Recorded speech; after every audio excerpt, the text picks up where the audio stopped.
Former NFL, NBA, and MLB stars are part of the #SportsSpeaksUp campaign to adopt Israeli hostages by bringing attention to their plight and advocating for their release on social media. Project Max, a movement to fight racism, anti-Semitism, and intolerance through sports, spearheaded the campaign with the Maccabi World Union.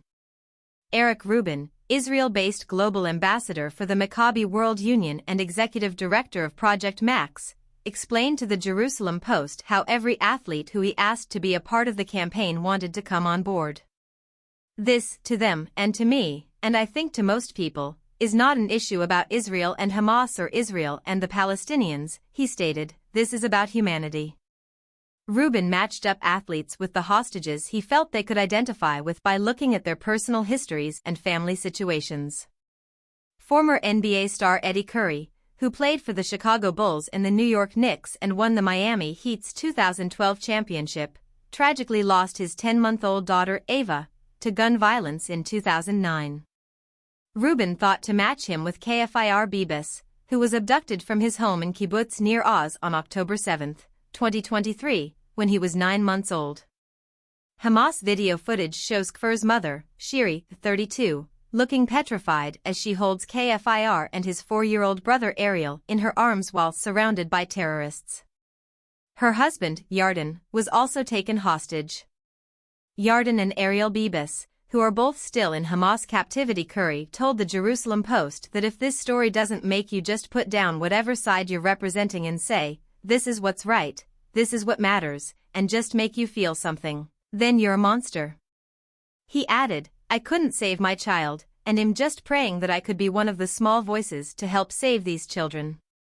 Curry flew to Israel on July 16, 2024, for a week-long trip sponsored by Athletes for Israel, a non-profit organization that combats anti-Semitism by bringing athletes to the Holy Land. Elar, Yossi Schneider, former NBA star Eddy Curry, and Jimmy Miller. He played basketball with about 60 kids of all ages. He visited religious sites, including the Western Wall, where the emptiness was a palpable reminder to him that the country was at war. Curry met with emergency volunteers from United Hatzalah, Israel's emergency medical services, and visited Save a Child's Heart, SACH, a humanitarian organization that provides life-saving cardiac care to children worldwide. He described seeing Zambian mothers of children receiving medical treatment at SACH, cooking food for the children there, and surgeons teaching doctors from different countries how to perform cardiac procedures. People will say this or that, but they had a couple of Palestinian people that they were teaching this open-heart surgery technique to, Curry said. He visited the Nova Music Festival site, where 364 people were murdered on October 7. You can't even describe what it feels like to be standing right there to see and know that all that life was lost right there was unbelievable, he said. Curry had lunch at a restaurant in Sderot, a town close to Nir Oz, the kibbutz where the Bibas family was abducted. It was the first area Hamas attacked, demolishing the police station and murdering approximately 30 civilians and police officers stationed there, according to a previous report in the Jerusalem Post. We were there for maybe 10 minutes, Curry said. My wife and I just sitting there, trying to keep it together. She knew that I was feeling something because she just kept touching my hand. Suddenly, sirens signaling incoming missiles went off, and Curry said that he and his wife ran into a bunker and were crying our eyes out. Curry said that even though he grew up seeing violence and death in the south side of Chicago, he was very afraid. All I'm thinking is, this is not someone with a gun. This is not a gang member, this is not a drive-by shooter, this is a missile. What can I do to protect my wife against a missile? He observed that while he was shaken up, Israelis who were used to the chaos carried on with normal conversations and went back to the restaurant to finish their meals. When Curry went with his wife to a beach in Tel Aviv, he described seeing the Israelis there also exhibiting the same sense of normality and joy, even during the most extenuating circumstances of war. He said the beach was filled with people dancing and listening to music. They're still able to enjoy life. You can't even see the sand. There's so many people on the beach and they made space for me and my wife. They were so appreciative of us being there. He added, these people are heroes, not only to people to actually help save a life, but I think the unsung heroes are just the people of Israel. Curry met Kfir Bibas' cousins, Yossi Schneider and Jimmy Miller, in Hostage Square in Tel Aviv. He described the atmosphere as heartbreaking but hopeful. Curry relayed how someone told him that Hostage Square should not be thought of as somber but rather a place where we're celebrating in advance the return of our families. Kfir and Eddy Bibas, were both still in Hamas captivity. Schneider and Miller grew up in Israel with Kfir and are both very close to her.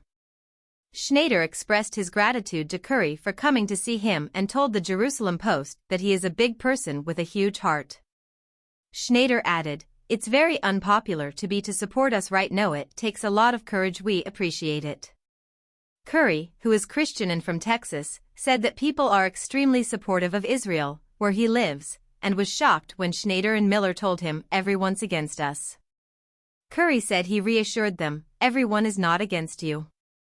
I'm not against you. Before I even met you, I wasn't against you, and I can assure you there are other people like me in America who are not against you." After the cousins shared stories about their family with Curry and his wife, they all went to a beautiful Italian restaurant across the street. "We just talked for 4 hours, and not even just about the kidnapping or October 7th, Curry explained.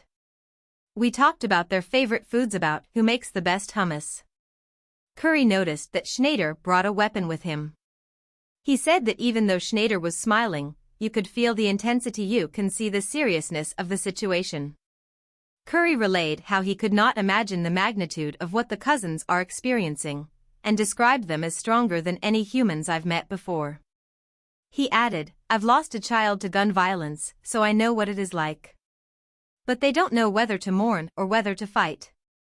You can't even begin to heal until you know what's going on." Curry said they expressed to him their concerns about if the little boys were getting enough nutrition and if Kfir was learning how to walk while being held captive. Schneider told the Jerusalem Post about how the pain of not knowing weighs on him and his family. "It's very difficult. We have no information about Kfir and the kids at all. More time in captivity than as a free baby." He said that Kfir had spent more days of his life being held hostage than as a free baby, just beginning to explore the world. He described Kfir's 4-year-old brother, Ariel, as a red-haired kid who's full of energy and used to run around the kibbutz and play and enjoy life. He loves superheroes. Eddy Bibas, who is still in Hamas captivity, with the dog Tonto, who was murdered on October 7th.